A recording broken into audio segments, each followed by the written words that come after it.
बोलो श्री जगन्नाथ स्वामी की जय। प्राचीन काल में एक भाट और भाटिन रहते थे। भाट बहुत गरीब था, उसका नाम था कुदरती।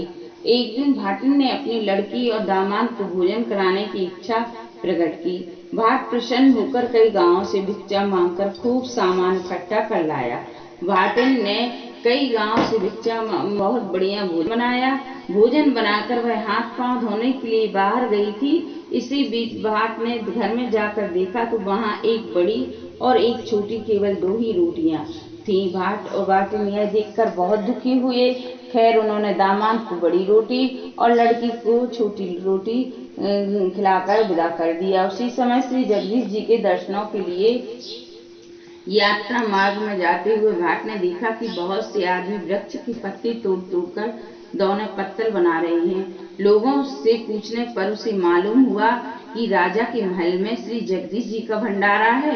वह भी भाट उनके साथ काम करने लगा और सायंकाल उनके साथ राजमहल से चला गया। पत्तल वाली पत्तलें देखकर भोजन करने बैठ गए। भाट भी एक जगह बैठ गया। उसने एक पत्तल में भोजन किया और दूसरी पत्तल बांधकर एक मटकी में रख ली। शाम के समय छाछ बेचने वाली स्त्रियां शहर से लौटकर अपने गांव को जा रही थी कि उन्हीं में से उस भाट के गांव में भी की कुछ स्त्रियां थी। उसने उसमें से एक को मटकी दे दी। छाछ बेचने वाली वह मटकी लेकर थोड़ी ही दूर चली होगी कि उसके सिर का बोझ भारी होने लगा। उसने सिर से मटकी उतारकर भाट की सौगात देखने की इच्छा से मटकी में जो हाथ डाला तो वह उसी में फंस कर रह गया। बहुत प्रयत्न करने पर भी जब हाथ ना निकला तो उसने श्री जगदीश जी का स्मरण किया और कहा, भाट की सौगात भाट के यहाँ जाए, हमारा हाथ छूट जाए। भाट की हो सौगात भाट के यहाँ जाए, हमारा हाथ छूट जाए। इतना कहते ही उसका हाथ मटकी से बाहर निकल आया। स्त्री ने घर पहुंचकर अपनी सास से कहा कि इस मटकी को देखना नहीं, भाटिन को बुलाकर उसे सौंप देना। पर सास न मानी। उसने मटकी को खोलकर देखा तो उससे में से हीरे पन्ने भरे हुए थे।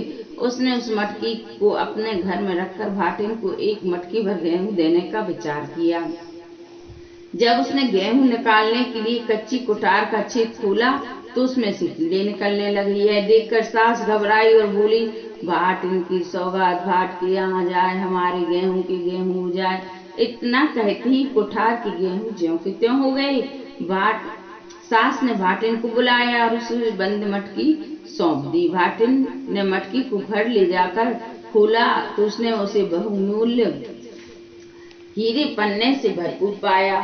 उसने उसमें से एक भाग को दान पुण्य के कार्यों के लिए संकल्प कर दिया और शेष से अपने खाने पीने का काम चलाने लगी। उधर भाट को श्री जगदीश जी की यात्रा के लिए जा रहा था। उसे रास्ते में एक साधु मिला। साधु ने उसे कहा कि अगर सचमुच ही तुझे जगदीश जी की छड़ी लगी है तो तू हमारी धुनी में धस जा, तुरंत ही जगदीश जी के पास पहुंच जाएगा। जैसे ही भाट धुनी में धंसने चला तो साधु ने उसे मना करके एक अंधेरे कुएं में गिरने का आदेश दिया। भाट उसमें भी कूदने को तैयार हो गया। यह देखकर साधु ने उसको बड़बूंजी के भाड़ में सिर डालने को कहा तो भाट ने इसे भी स्वीकार कर लिया। उसे सब परीक्षाओं में उत्तीर्ण पाकर साधु बहुत संतुष्ट हुआ और विश्राम करने को कहा। संध्या समय साधु ने भाट को एक चुटकी दाल चावल और आटा देकर भोजन पकाने को कहा। उसने एक हांडी में चावल के साथ दाल के दाने डाल दिए, आटा गूंथ कर रख दिया। आंच लगते ही खिचड़ी हांडी के ऊपर उफन आई। भाट ने उफन में आया हुआ पानी पी लिया और उसी से संतुष्ट हो गया। कुछ देर बाद रसोई भी तैयार हो गई। भाट ने साधु से भोजन करने के लिए कहा। रसोई झूठी हो चुकी थी अतः साधु ने भोजन नहीं किया। भाट ने अन्य ठहरे हुए यात्रियों को खूब भोजन कराया और फिर रसोई से बहुत सा भोजन बच गया। तब भाट ने साधु से कहा, अब मैं समझ गया हूँ आप ही स्वामी जी हैं, क्योंकि ऐसी सिद्धि किसी और व्यक्ति में हो ही नहीं सकी। मैं अल्पज्ञ हूँ आपसे, मैं आपकी परीक्षा लेने योग्य नहीं हूँ। जिस प्रकार आपने कृपा करके मार्ग में दर्शन दिए हैं वैसे ही पुरी में दीजिएगा। साधु ने कहा, जहाँ हम हैं वहीं पुरी भी है। ब्रह्म में न पढ़कर जो तेरी इच्छा है मांग ले। भाट बोला, मैं राज में बहुत ही गरीब हूँ, मुझे भरपेट भोजन भी नहीं मिलता, कृपा करके मेरी गरीबी दूर कीजिए। तब साधु ने कहा, पुरी के पास ही झाड़ी का वन है, तू उस झाड़ी में 5 बेत तोड़ ला। भाट ने झाड़ी में जाकर जैसे ही बेत तोड़ना चाहा कि उसकी मुस्कें बंद गई। यह देख साधु ने कहा, तू बड़ा लालची है, तुझे असंतोष तो है ही और तो साथ ही तृष्णा भी अधिक है, इसी कारण तेरी ऐसी दशा हो रही है। तू इन बैतों को छोड़ने का संकल्प करके केवल 5 बैत लेकर चला। भाट ने वैसा ही किया और 5 बैत लेकर साधु के पास चला आया। तब साधु ने उसे पीतल की एक बटलोई देकर कहा, चैत्र मास के हर सोमवार को इस बैतों की पूजा किया करना और चौथे सोमवार को हमारे नाम का भंडारा किया करना। ऐसा करने से तुझे इस बटलोई के 56 प्रकार के भोजन मिलेंगे। बटलुई लेकर भाट प्रसन्न होता हुआ अपने घर लौट आया। रास्ते में जब वह एक जगह पानी पीने लगा तो उसके हाथ के कुलचुल्लू में पानी के साथ केशु का फूल भी आ गया। फूल को देखते ही उसे साधु की कही बात याद आ गई। आज तो चैत्र मास का पहला सोमवार है, मुझे साधु की पूजा करनी है और कथा सुननी है, कहनी है। पासी खलिहानों में किसान दावत चला रहा था। भाट ने किसानों से प्रार्थना की, आप लोग मेरी कथा सुन लें तो इस स्थान पर पूजन कर लूं, किंतु किसी ने उसकी बात पर ध्यान नहीं दिया।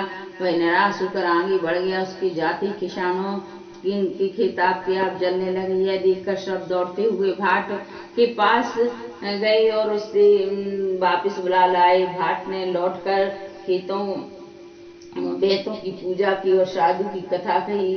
फिर वह अपने घर की ओर चलने लगा। दूसरे सोमवार को उसी स्थान पर भेड़ें चराती हुए एक गडरिया मिला। उसने उससे भी साधु की कथा सुनने की प्रार्थना की, परंतु गडरिया ने भी उसकी बात अनसुनी कर दी। तभी उसकी भेड़ें भी अचानक हो गईं। तब उसने भाट को बुलाकर कथा सुनने की प्रार्थना की। कथा पूरी होते होते उसकी भेड़ें दुगनी चौगनी होकर चरती दिखाई पड़ने लगी। भाट के 2 लड़कियां थी, एक तो किसी अमीर के घर ब्याही थी और दूसरी किसी गांव में गरीब के घर ब्याही थी। तीसरे सोमवार को भाट बड़ी लड़की के घर पहुंचा। उसने लड़की से कथा सुनने को कहा, पर लड़की ने पिता की बात पर कोई ध्यान नहीं दिया, जिसके फलस्वरूप वह निर्धन हो गई। अब वह अपनी छोटी लड़की के घर पहुंचा। लड़की ने अपने पिता को बड़े आदर से बिठाया। उसने पिता को इच्छा अनुसार पूजा के लिए चौका लगा दिया। पिता श्रद्धा पूर्वक पूजा करने लगे। इधर लड़की सन के कंठी लेकर बनिए के यहाँ से होम के लिए घी गुड़ लेके आ गई। उसने गुड़ घी के साधु के नाम का हवन करके प्रेम से कथा सुनी। कथा समाप्त कर साधु की धुई बटलोई से बैठ खटखटाया तो कच्चे पक्के 56 प्रकार के पदार्थों का ढेर लग गया। गांव के लोग प्रसाद लेने आए तो भाटों ने खूब पेट भरकर भोजन कराया।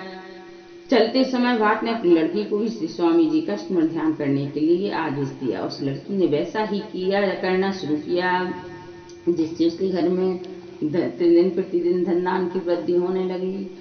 वहां से चलकर भाट अपने गांव के निकट पहुंचा तो वहां उसे विशेष चमत्कार दिखाई दिया। गांव के बाहर नए नए बाग बगीचे, मंदिर, तालाब और देखकर बहुत चकित हो गया। जिस दिन वह अपने घर पहुंचा उस दिन सोमवार था।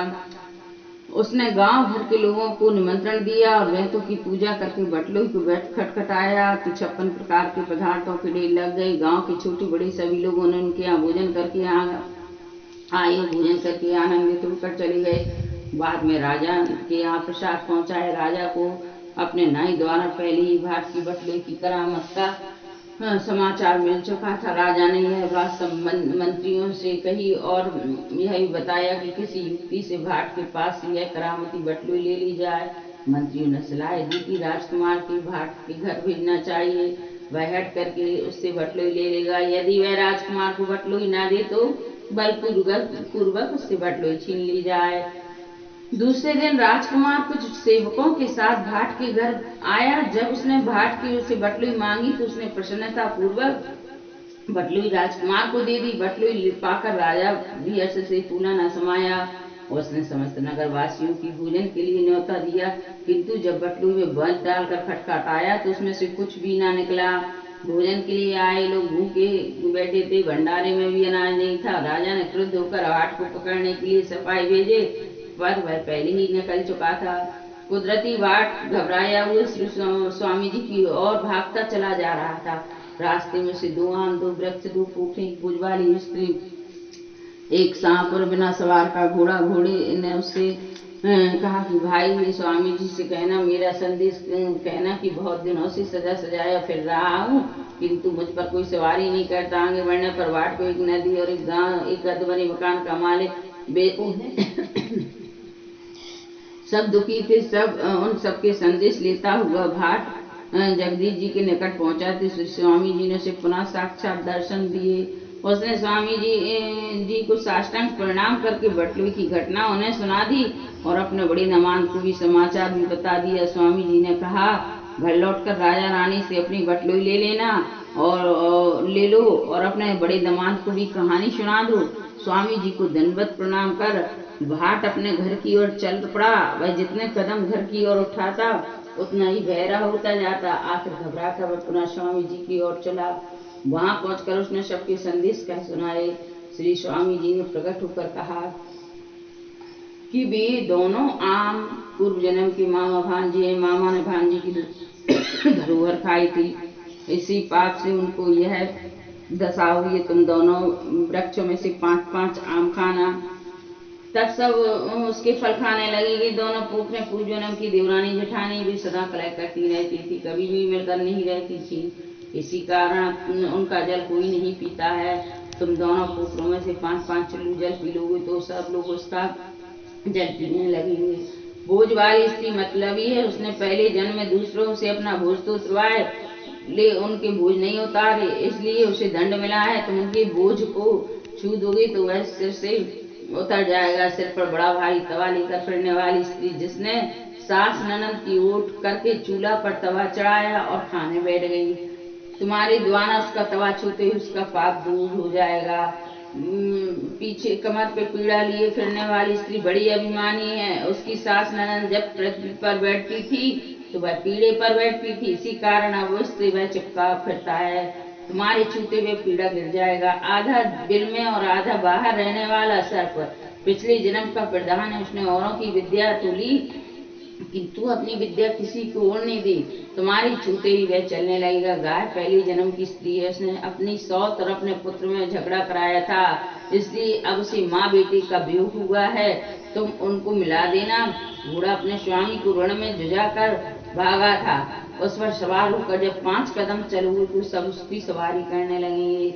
आधे बने मकान के मालिक से कहना कि उसके नगर में एक ब्राह्मण की एक कुंवारी कन्या है, उसके माता पिता बहुत निर्धन है। उसे खोजकर साहूकार उसका विवाह किसी योग्य वर से करा दे तो उसका वह आधा मकान बन जाएगा। उसकी सभी मनोकामनाएं पूर्ण हो गई। इतना कहकर स्वामी जी अंतर ध्यान हो गए। सबको संदेश देता हुआ भाट घर पहुंचा तो राजा ने उसे बुलाकर उसका बड़ा आदर और सत्कार किया। उसकी बटलुई उसे लौटा दी। उसने पुनः स्वामी जी को की पूजा की और अपनी बड़ी लड़की को दामाद को बुलाकर कथा सुनाई।